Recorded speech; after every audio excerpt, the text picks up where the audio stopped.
አርእስተ ዜና የሕክምና ሳይንስ ተመራቂዎች ማህበረ ቅዱሳን ዓለማዊና መንፈሳዊ ህይወታችን በጥበብ እንድንመራ አስተምሮናል ሲሉ ገለጹ።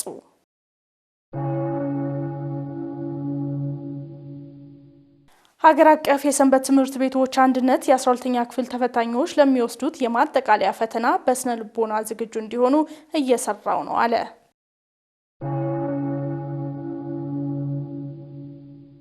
በዘመናችን የማህበራዊ ሚዲያ ተጽዕኖ መበራከት ከልጆች ጋር በቂ ጊዜ አለማሳለፍና የመንፈሳዊ ህይወት ዝለት መስተዋል ለስነ ምግባር መሸርሸር ተጠቃሽ ምክንያቶች መሆናቸው ተገለጸ።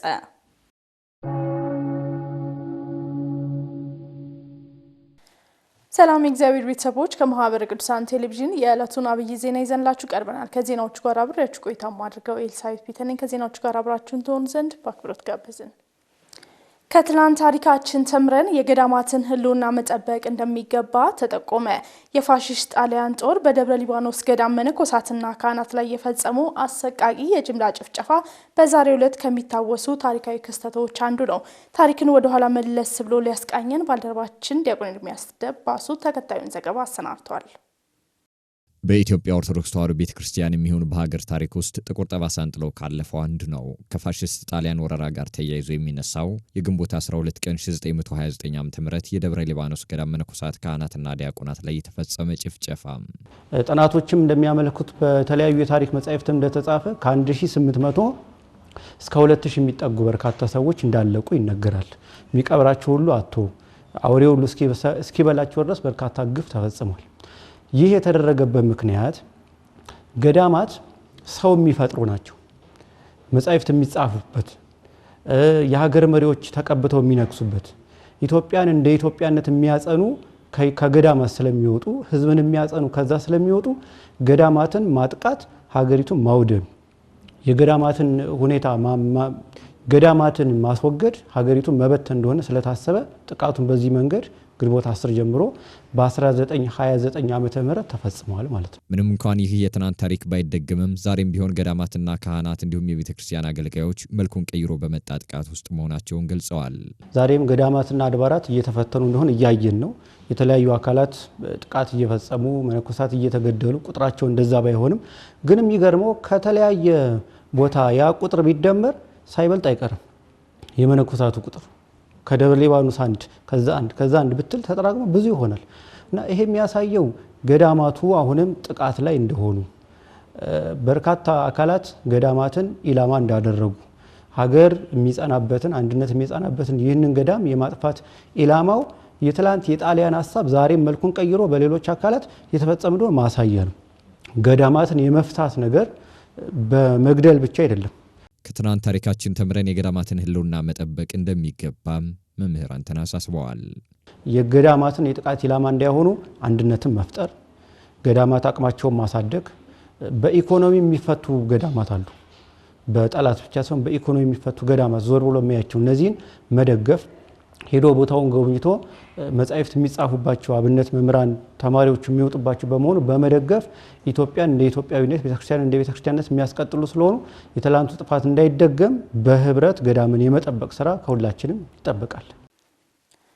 የሕክምና ሳይንስ ተመራቂዎች ማህበረ ቅዱሳን ዓለማዊና መንፈሳዊ ህይወታችን በጥበብ እንድንመራ አስተምሮናል ሲሉ ገለጹ።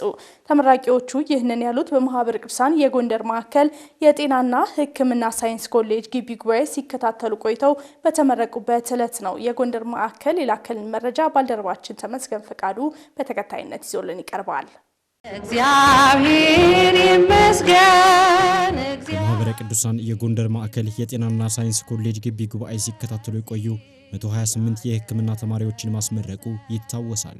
በዚህም ግቢ ጉባኤ ከዓለማዊ ትምህርታችን በተጨማሪ ይበልጥ ወደ ቅድስት ቤተክርስቲያን እንድንቀርብና በልዩ ልዩ አገልግሎቶች ገብተን እንድናገለግል ከማድረግ ጀምሮ በርካታ አስተዋጽኦ አድርጎልናል ብለዋል። ትምህርት መማር ብቻ ሳይሆን በመንፈሳዊ ህይወታችንም ጥሩ ሰዎች ሆነን እንድንወጣ በጣም ትልቅ አስተዋጽኦ አድርጎልናል። ያው 8 ዓመት ዝም ብሎ አይገፋም። ግቢ ጉባኤ ባይኖር እንዴት እንደምናልፈው አናውቅም። ብዙ ጊዜያቶችን ወጣ ወረድ ነበሩ። የኮሮና ሰዓት ነበረ። ብዙ ጊዜ በጦርነቶች ወጥተናል እና በነዛ ጊዜ መጽናኛችን የነበረው ግቢ ጉባኤ ነው እና ግቢ ጉባኤ ተሳትፎዬ በጣም ጥሩ ነበረ። በዓለማዊ ትምህርት ዲግሪ ተምረን ከዛ ልክ ስፔሻሊስት እንደምንማር ሁሉ በዛኛው ደግሞ ኮርስ ምናምን ከተማር ከፍ ይያል መንፈሳዊያችን ማሳደግ እንዳለብን ተረድተናል። መፍትሄ ጠቋሚ የሆኑ ወንድም እህቶች ስለሚኖሩ እነሱን በማማከር የነሱን ሐሳብ በመቀበል ደግሞ የተለያዩ ከእግዚአብሔር መንገድ ያልወጡ ይበልጡኑ ወደ እግዚአብሔር የሚያቀርቡ የመፍትሄ አቅጣጫዎችን ከነሱ እየተቀበልን እንድናልፍ ሆኗልና ትልቁ ነገር እሱ ነው ብዬ አስባለሁ። የተሻሉ ውጤቶችን ያስመዘገብኩባቸው ብዬ የማስባቸው የሚታየውም ነገር ስለሆነ አገልግሎት ላይ የነበርኩባቸው ጊዜያቶች ናቸውና በዚህ አገልግሎት ዘርፍ ላይ ከሰዓት ማኔጅመንት ጀምሮ ከዛ ደግሞ እውነት ለመናገር ለህይወታችን ለህይወቴም የሚጠቅሙኝ እህትና ወንድሞችን መንፈሳዊ እህትና ወንድሞችን ያገኘሁበት አገልግሎት ነው። የዕለቱ ተመራቂዎች አክለውም በቀጣይ በሚሰማሩበት የሙያ ዘርፍ ሁሉ ቅድስት ቤተ ክርስቲያንና ሀገራቸውን በቅንነት እንደሚያገለግሉ ተናግረዋል። መንፈሳዊ መሆን ለቤተ ክርስቲያንም ለራስም እኔ መንፈሳዊ ባልሆን ምን ሆናለሁ? አሁን ሐኪም ብቻ ሆኜ ወይም ደግሞ ስፔሻሊስት ሆኜ ምን ሆናለሁ? ግን በቤተ ክርስቲያን ደግሞ ስንሆን ደግሞ ጥሩ ሕክምና ጥሩ ሐኪም እንሆናለን። ከዛም ደግሞ ቤተ ክርስቲያን ማድረግ የሚጠበቅብን እንደ ህፃናት ስፔሻሊስት መሆኔ ህፃናቶች በምን መንገድ ማደግ እንዳለባቸው በተለይ ከዚህ ከምዕራቡ ዓለም ጋር ተያይዞ አግባብ ያልሆኑ በመጻፍ የሚረዱ ነገሮችን እነዛን ከመንፈሳዊነት ከቤተ ክርስቲያንነት እያመጣን ህፃናቶች በምን መንገድ ማደግ እንዳለባቸው በሌላውም ዘርፍ ደግሞ ቤተ ክርስቲያናዊ ስራ ባለው መንገድ ምን መሆን እንዳለበት ያንን በዛ መንገድ እንዲቀጥል የሚቻለው ነገር እናደርጋለን መሰለኝ። የትምህርት መስካችንን መሰረት ባደረገ መልኩ አሁን ላይ የህክምና የሐኪሞች ቡድን እየተቋቋመ ነውና በሰንበት ትምህርት ቤቶች ውስጥ ገብተን በሙያችን ደግሞ ቤተክርስቲያንን እንድንረዳ ሐሳቤ እንደዛ ነው። ሌሎችም በዚህ አይነት ተግባራት እንዲሳተፉ እግዚአብሔር ቢፈቅድልን ይሄንን እንድናበረታላለው። በተጨማሪም በግቢ ጉባኤ ቆይታቸው ለዓለማዊ ትምህርታቸው አስተዋጽኦ እንዳበረከተላቸው በመጠቆም ሌሎች ተማሪዎችም በግቢ ጉባኤ አገልግሎቶች በመሳተፍ በሁለት ሰይፍ የተሳለው ሆነው መውጣት እንደሚገባቸው አሳስበዋል። እዚህ ከገባን መሆን ያለበት ብዬ ማስበው በዋናነት ሁለት ነገሮች ናቸው መሆን ያለባቸው። አንደኛ እዚህ የመጣንበት ትምህርታችን ነው። ሁለተኛው ደግሞ ግቢ ጉባኤ ነው። ዩኒቨርሲቲ ላልተጠቀመበት ሰው መጥፊያም ነውና ከዛ እንድንጠበቅ ቢያንስ ራሳችንን ክርስቲያናዊነታችንን ጠብቀን እንድንወጣ ግዴታ ወደ ግቢ ጉባኤ መቅረብ በዛ ውስጥም ራሳቸውን እንዲያንጹ ከቻሉ ደግሞ ከራሳቸው አልፎ ለቤተሰባቸው ለጓደኞቻቸው እንዲተርፉ መክራለሁ። ሀገር አቀፍ የሰንበት ትምህርት ቤቶች አንድነት የ12ኛ ክፍል ተፈታኞች ለሚወስዱት የማጠቃለያ ፈተና በስነ ልቦና ዝግጁ እንዲሆኑ እየሰራው ነው አለ። አንድነቱ ተማሪዎቹ ከፈተና በፊት በፈተና ጊዜና ከፈተና በኋላ ሊያድርጓቸው በሚገባ ጉዳዮች ላይ ያተኮሩ ስራዎችን እየሰራ መሆኑን አሳውቋል። ሀብቴ ብርሃኑ የሀገር አቀፍ የሰንበት ትምህርት ቤቶች አንድነት የዘንድሮ 12ኛ ክፍል ተፈታኞች ፈተና ከመግባታቸው በፊት ሊያደርጓቸው በሚገቡ ጉዳዮች ላይ በስነ ልቡና እንዲዘጋጁ እያደረገ ይገኛል። ከነዚህም መካከል በሰንበት ትምህርት ቤቶች የጥናት ጥያቄዎችን የማሰራትና ሌሎችም ስራዎች እየተከናወኑ እንደሚገኙ ዲያቆን አብርሃም ብርሃኑ ተናግረዋል። የመጀመሪያው ከ12ኛ ክፍል የስነ ልቡና ዝግጅት አንጻር የተሰራው አንድነት የተሰራው ስራ የዚህ የስርዓተ ትምህርቱ ሂደት ነው ማለት ነው። ስለዚህ በተመሳሳይ የክፍል ደረጃ ስለሚሄዱ ይሄንን ያገናዘበ የህይወት ክህሎቶችን የስነ ልቦና ዝግጅቶችን ያካተተ ነው ስርዓተ ትምህርቱ። ሌላኛው ሁሉ ነገር የሚከወን በጸሎት ነው። ስለዚህ ይሄንን እንዲያሳካላቸው ከዚህ ቀደም በተደረገው የስነ ልቦና ዝግጅት ተግባር ምን ውጤት ተገኝቷል ስንል ለጠየቅናቸው ተከታዩን ብለውናል። ቤዚካሊ የዚህ ለውጦቹ ወይም ደግሞ እነዚህ በመደረጋቸው በተማሪዎቹ ላይ ያመጡት ለውጦችን በተመለከተ ሰፊ ጥናት እየተሰራ ነው ያለው። ምናልባት እሱ ይፋ የሚደረግበት ጊዜ ይኖራል። በዋናነት ግን የዚህ ትምህርት መሰጠቱ የስነ ልቦና ዝግጅት መደረጉ ተማሪዎች በሁለቱም በኩል የተሳሉ እንዲሆኑ ፈተና ላይ ሲገቡ የሚያጋጥሟቸውን ቻሌንጆች ቀድመው አውቀው እንዲዘጋጁ አድርጓቸዋል። ተማሪዎቹ በሁለቱም የተሳሉ ሰይፍና በፈተናቸው ውጤታማ እንዲሆኑ የስርዓተ ትምህርቱን ትግበራ ማጠናከር እንደሚገባ ተናግረዋል። ስርዓተ ትምህርቱም ሲቀረጽ ስርዓተ ትምህርቱም ሲዘጋጅ ተማሪዎቹም በሁለቱም በኩል የተሳሉ ሰይፎች አድርጎ ማኖር ነው። በአስኳላም ትምህርታቸው በጣም ጠንካሮች የሆኑ ክርስቲያን እንደመሆናቸው መጠን ማለት ነው። በመንፈሳዊ ትምህርታቸው ማለት ነው። ስለዚህ በዚህ መሰረት በየአጥቢያው የሚገኙ ሰንበት ትምህርት ቤቶች ስርዓተ ትምህርቱንም ሲያስተገብሩ እነዚህንም ተማሪዎች ሲይዙ በዚህ አይነት መልኩ ሊተገብሩ ይገባል። ተማሪዎችም ወደ ሰንበት ትምህርት ቤቶች ጠጋ ብለው መማር ይህንን በመማራቸው ደግሞ ይህንን የስነ ልቦና ዝግጅት አግኝተው በውጤታቸው ላይ አመርቂ ይሆናሉና በዚህ ላይ ተሳታፊዎች እንዲሆኑ መልእክታችንን እናስተላልፋለን። ማህበራዊ ሚዲያ አሉታዊም አዎንታዊም የሆኑ ጉዳዮችን በቀላሉ ለማሰራጨት ያለው ሚና ከፍተኛ በመሆኑ ሃይማኖትና ባህልን ከመጠበቅ አኳያ ጥንቃቄ መውሰድ እንዳለበት ከጣቢያችን ጋር ቆይታ ያደረጉ ጠበቃና የህግ አማካሪ ያሳሰቡ። በተለያዩ ማህበራዊ ሚዲያዎች የሚታዩ ከኢትዮጵያዊነት ያፈነገጡ ጉዳዮች የህግ ተጠያቂነት እንደሚያስከትል ባለሙያው ተናግረዋል ስትል ባልደረባችን ታሪኳ አራርሶ ተከታዩን ዘገባ አሰናድታለች። ከሃይማኖታዊ እና ከባህል ያፈነገጡ ነገሮች ይተላለፍበታል። እውነት ነው። ሆን ተብለው አንዳንዴ በቸልተኝነትም ባለማወቅም የሚተላለፉ መራግብሮች በወጣቱ ላይ በታዳጊዎች ላይ ብዙ የሆነ አሉታዊ ተጽዕኖዎች ሲፈጥር ይታያል ማለት ነው። ማህበራዊ ሚዲያ መልካም እሴቶችን ለማስፋፋት ትልቅ እድል የሚፈጥር ቢሆንም በተቃራኒው የሚለቀቁ ከኢትዮጵያዊነት ያፈነገጡ ይዘቶች በህብረተሰቡ የሚያሳድሩት ተጽዕኖ ከፍተኛ እንደሆነ ይታወቃል። በመሆኑም በመናስተላልፋቸው መልእክቶች ሁሉ ጥንቃቄ ማድረግ እንደሚገባን ዲያቆን ጠበቃና የህግ አማካሪ ዘካሪያስ ወዳጅ ነግረውናል። ማህበራዊ ሚዲያ ላይ የምንናገራቸው ንግግሮች፣ የምናስተላልፋቸው መልእክቶች፣ የምናሳያቸው ሁኔታዎች ሁሉ በትውልዱ ላይ ሌላ ጠባሳ አንጥሎ ሲያልፍና ያለን ማለት ነው። ማንንም የእድሜ ደረጃ ላይ ገድብ ይችላልና ሁሉም በዛ ተጽዕኖ ስር ነው። በእለት ውስጥ ማህበራዊ ሚዲያን ሳይጎበኝ ሳያይ የሚያድር ሰው በጣም ጥቂት ሊሆን ይችላል።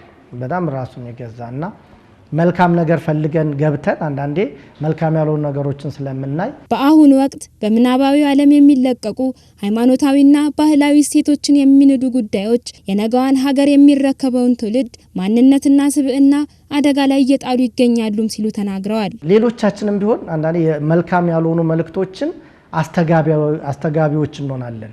አንድን መጥፎ ስራ ሼር አድርጌ ከሌኮ እንዲያደል አረገ ይሄ ልክ አይደለም በመልበት ሰዓት መልእክቱን ላላየው ሰው እያባዛው ነው። እኔ ምናልባት እዛ ላይ አስተያየት ለመስጠት ሊሆን ይችላል እና እኔ አይተን ብናልፈው ተጽዕኖን የምንቀንሰው ነገር አለና አይተን በመተቸታችን እዛ ላይ ሌላ ቃል በመጨመራችን ለዓለም የበለጠ እንዲባዛም የምናደርገዋለን እኛም አስተዋጽኦአለን ማለት ነው። በዚህም ዙሪያ መልካም ያልሆኑ ጉዳዮችን በመናሰራጭበት ጊዜ የህሊና ብቻ ሳይሆን የህግም ተጠያቂነት እንዳለው ጠበቃና የህግ አማካሪው ያስረዳሉ።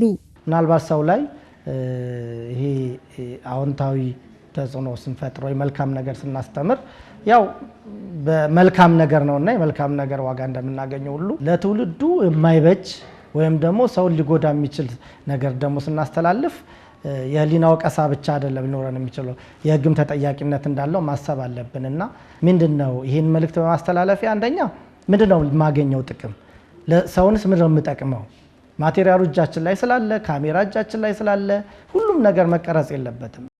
በዘመናችን የማህበራዊ ሚዲያ ተጽዕኖ መበራከት ከልጆች ጋር በቂ ጊዜ አለማሳለፍና የመንፈሳዊ ህይወት ዝለት መስተዋል ለስነ ምግባር መሸርሸር ተጠቃሽ ምክንያቶች መሆናቸው ተገለጸ። ለእነዚህ ችግሮች መፍትሄም ቤተሰብ፣ ትምህርት ቤቶችና የሃይማኖት ተቋማት ሁሉን አቀፍ ስራ መስራት እንደሚገባቸው ተመላክቷል። ሀብቴ ብርሃኑ ተጨማሪ ዘገባ አለው።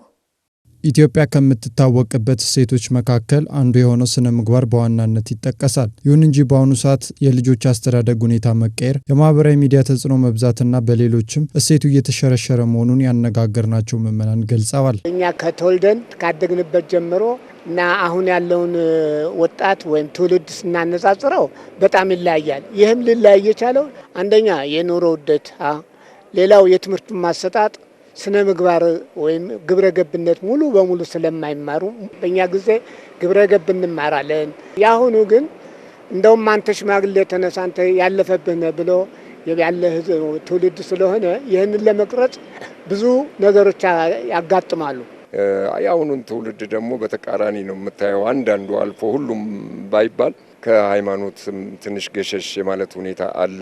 ሃይማኖት ብቻ ሳይሆን ሰውን አለማክበር። አሁን ባስ ላይ ለምሳሌ ብትሄድ ለነፍሰ ጡር እናት፣ ለአካል ጉዳተኞች ከመቀመጫ ተነስቶ ፕራዮሪቲ ወይም ቅድሚያ የሚሰጥ ትውልድ አታይም። ትራንስፖርት ላይ ብዙ ጊዜ የሚስተዋለው ትላልቅ ሰዎች ቆመው ወጣቶች የመቀመጥ ነገር አለ። በእርግጥ ጊዜው ሁሉም ያው የሚያደክም ነው፣ ግን ቢሆንም ለትላልቆች ሰዎች ቅድሚያ መስጠት ብዙም አይስተዋልም። አባቶቻችን ወይ ደግሞ እናቶቻችን ባለፈበት መንገድ ይሄ ትውልድ እያለፈ ያለ መሆኑ ቤተክርስቲያን ላይ ያለን ርቀት ትንሽ ራቅ ብለዋል። አንደኛ ግሎባላይዜሽን ነው። የማህበረሰብ ሳይንስ ባለሙያ ኤልሳቤት ግርማ በበኩላቸው እነኚህ የስነ ምግባር እሴቶች በበርካታ ፈተናዎች ውስጥ ይገኛሉ ብለዋል።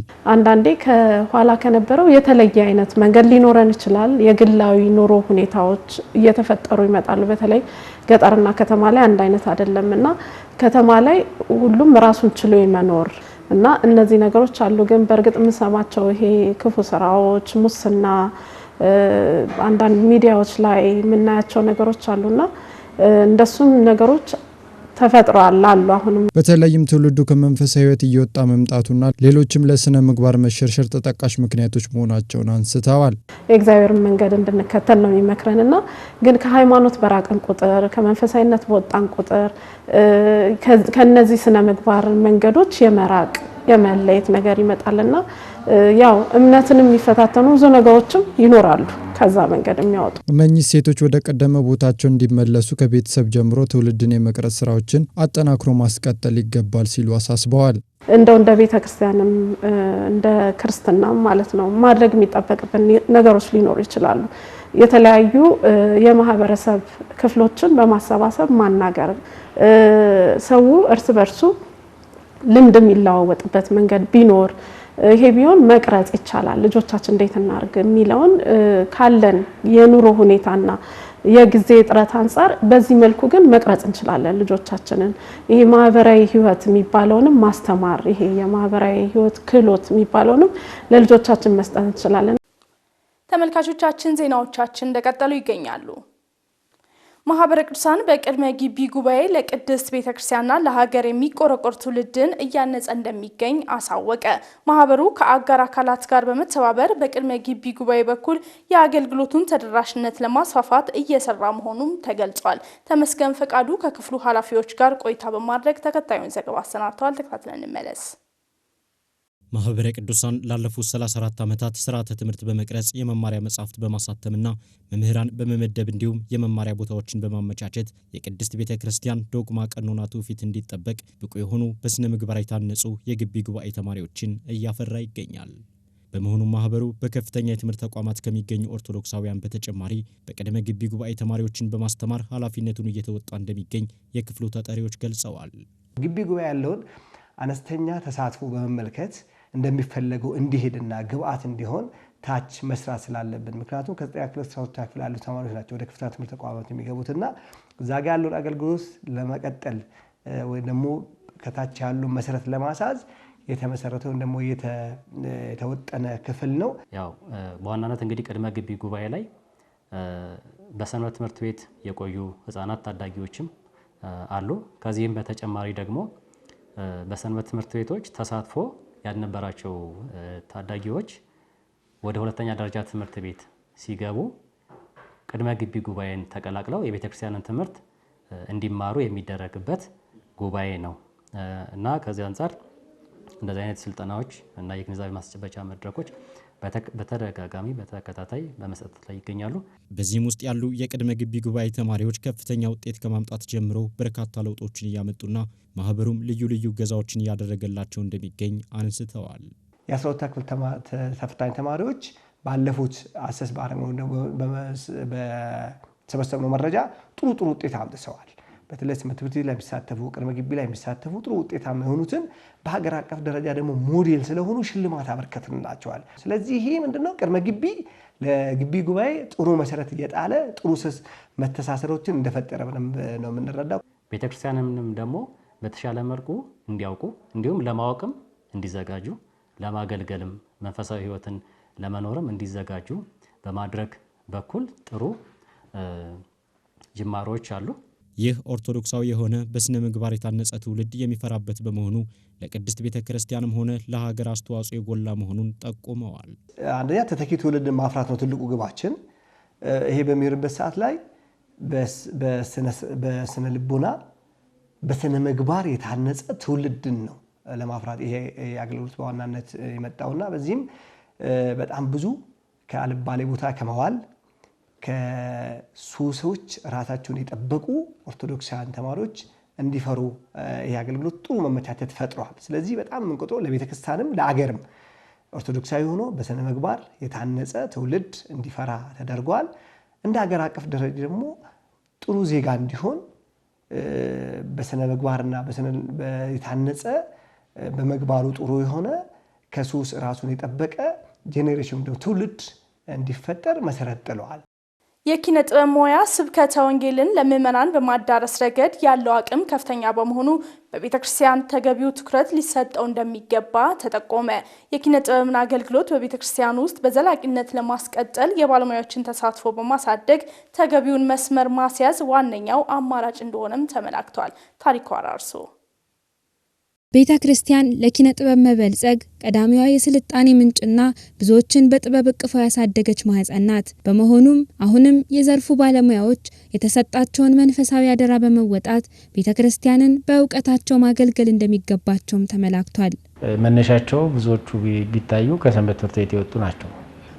ያንን ወደ ቤተ ክርስቲያን ለማምጣት አንዳንዴ እንዳልኩት ዘርፉን የምናይበት መንገድ የተለየ ስለሆነ አሁን ከቅርብ ዓመታት ወዲህ አብዛኞቹ በዚህ ዘርፍ ያሉ ሰዎች የቤተክርስቲያን የገቢ ማስገኛ ፕሮጀክቶች ላይ በብዙ መንገድ እናያቸዋለን። ግን ከሱ አልፎ መድረኩን ወደዛ ማሳደግ ማምጣት ዓለም በሚፈልገው ደረጃ ልክ እንዲያድግ ማድረግ ግን የሚጠበቅብን የጋራ የቤት ስራ ነው ብዬ አስባለሁ። ኪነ ጥበብ ትልቅ የሥራ መስክ እንደመሆኑ መጠን የቤተ ክርስቲያን ልጆች የሆኑ ባለሙያዎችም ከመድረክ ስራቸው ባሻገር መንፈሳዊ ሕይወታቸውን በተግባር በማጠናከር ለብዙሃን አራያ መሆን እንደሚገባቸውም ተናግረዋል። በዛ ሙያ የሚሰራ ሰው እንደ ክርስቲያን ደግሞ የክርስትና ግዴታውን መወጣት እንዳለበት ካመነ ሁሉም ሰው ግዴታው።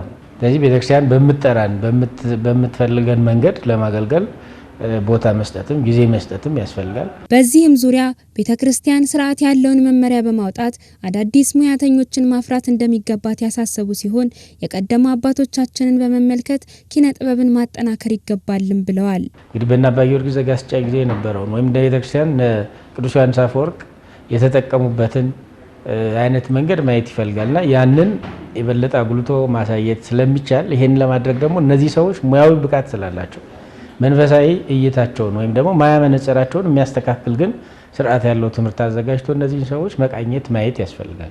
ስለዚህ እንደ ባለሙያ እነሱም የሚጠይቁ በየማሰው ቤተክርስቲያኒቱም ደግሞ ማንንም እየተነሳ የተለያዩ ካራክተሪስቲክሶችን ቤተክርስቲያን ላይ ሲያደርግ መጠየቅ የምትችልበት ህግ እንዲወጣ መጀመሪያ የሚወከሉና የማይወከሉ በኪነ ጥበብ የሚተወኑና የማይተወኑትን ጉዳዮች መለየት ማስተማር ስታንዳርድ ማውጣት ግን ይቀረናል ብዬ አስባለሁ። ተመልካቾቻችን በዛሬው ዕለት ታስበው ከሚውሉት ቅዱሳን መካከል ጻድቁ አባታችን አቡነ ተክለ ሃይማኖትን የተመለከተ አጭር ታሪክ ወደ እናንተ ይቀርባል። እሱን ተከታትለን ተመልሰን እንገናኝ። በዚች ዕለት የኢትዮጵያ ብርሃን ሐዲስ ሐዋርያ የተባሉት ታላቁ ጻድቁ አቡነ ተክለ ሃይማኖት ፍልሰተ አጽም ይዘከራል። በሐዋርያዊ አገልግሎት የደከሙት ጻድቁ አቡነ ተክለ ሃይማኖት መላዋን ኢትዮጵያ እየተዘዋወሩ ወንጌልን ሰብከው ጣዖታትን አጥፍተዋል። ታላቁ አባት በስተርጅናቸው በደብረ ሊባኖስ ደብረ አስቦ ዋሻ ውስጥም በዓት ዘግተው ግራ ቀኝ ጦራቸውን ተክለው እጆቻቸውን በትምህርተ መስቀል ዘርግተው ሌሊትና ቀን በጾምና በጸሎት ተጉም። ከቁመት ብዛት የተነሳም በ92 ዓመታቸው አንዲት የግራ እግራቸው አገዳ ተሰበረች። ከዚህም በኋላ ጻድቁ ለቀሩት 7 ዓመታትም በአንድ እግራቸው እንደምሰሶ ጸንተው ያለ ምግብና ውሃ ሌሊትና ቀን ስለ ሰው ሁሉ ድነት ጸለዩ። በዚህ ተጋድሏቸው ጌታችን ተገልጦ የሕይወት አክሊላትን አቀዳጃቸው። ታላቅ የቃል ኪዳን አባትም አደረጋቸው።